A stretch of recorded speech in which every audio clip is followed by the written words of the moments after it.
Chapter 15. 8.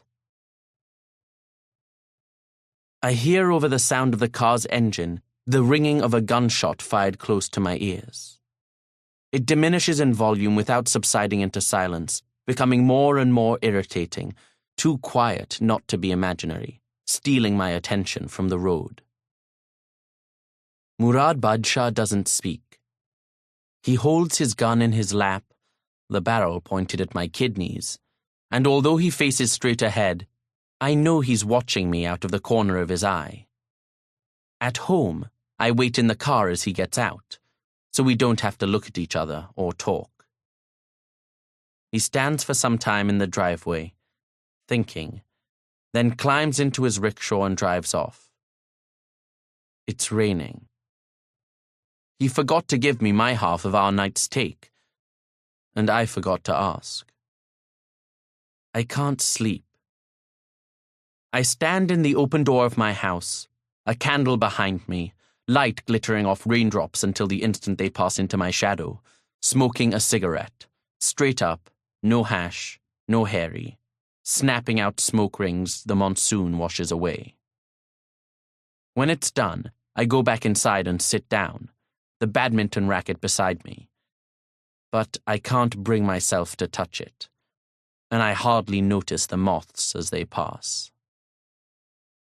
I worry a thumbnail, trying to make the edge smooth, until I peel a long sliver, still embedded in flesh, and the pain makes me suck my thumb. Then I start to squeeze with my canines, harder and harder, covering one pain with another, and when I take my thumb out of my mouth, it's almost numb, sensation-free, except for the throb of my pulse deep inside the flesh. The morning comes gradually, with color in the sky, the deepest blue, not black. Shadows appear. I know what day this is. I know Zulfikar Manto checks his mail today, and I know where. But I don't know when, so I'm in my car, outside the post office, waiting well before it opens. Across the street, the flow of people from bank branch to money changer's stall builds steadily, rupees shifting into dollars in the wake of the nuclear sanctions, the exchange rate ticking into the high 50s, the low 60s. Some families ride with gunmen to protect the contents of safe deposit boxes they intend to take home. In the car beside me, 4 men with beards jot down license plate numbers. A ripple in the city's crime wave. I wait for Mumtaz. A letter writer near the post office entrance starts to eat a paratha. Oil mixes with the ink stains on his fingers. When he wipes them on a greasy newspaper, they leave blue streaks.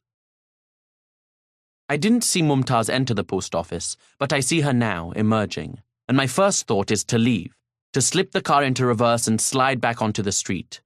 The wind and rain have made a solid mass of her hair, and it hangs in clumps beside her face, curling, thick.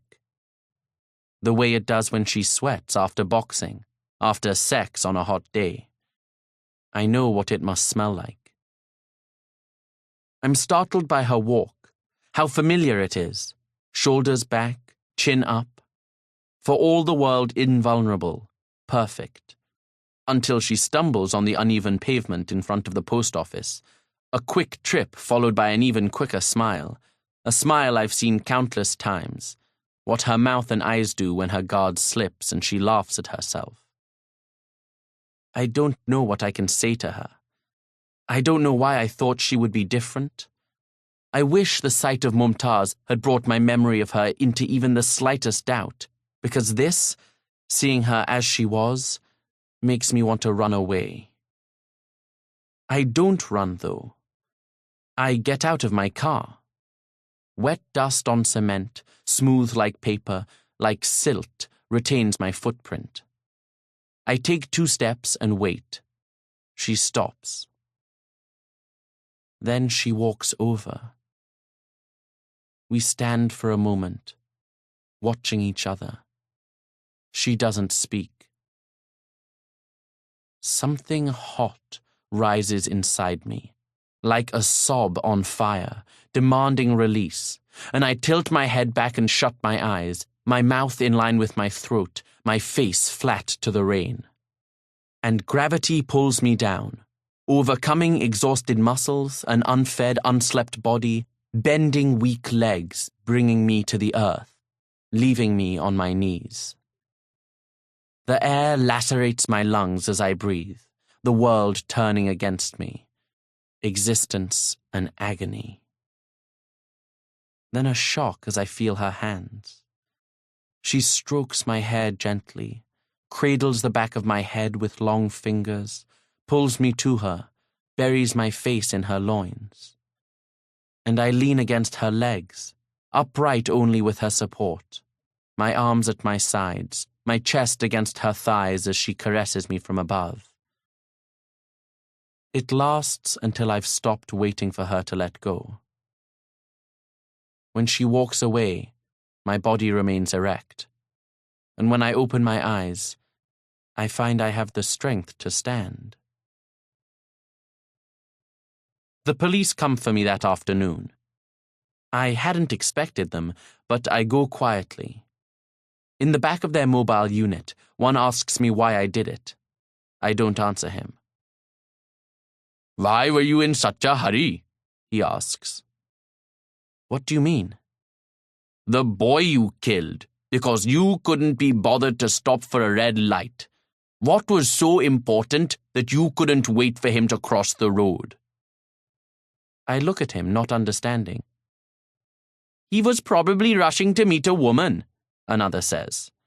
They laugh. And as I look out the open back of the mobile unit, at the intersection falling behind, and people on firm ground receding as though carried away by the earth's spin, I begin to remember and to understand.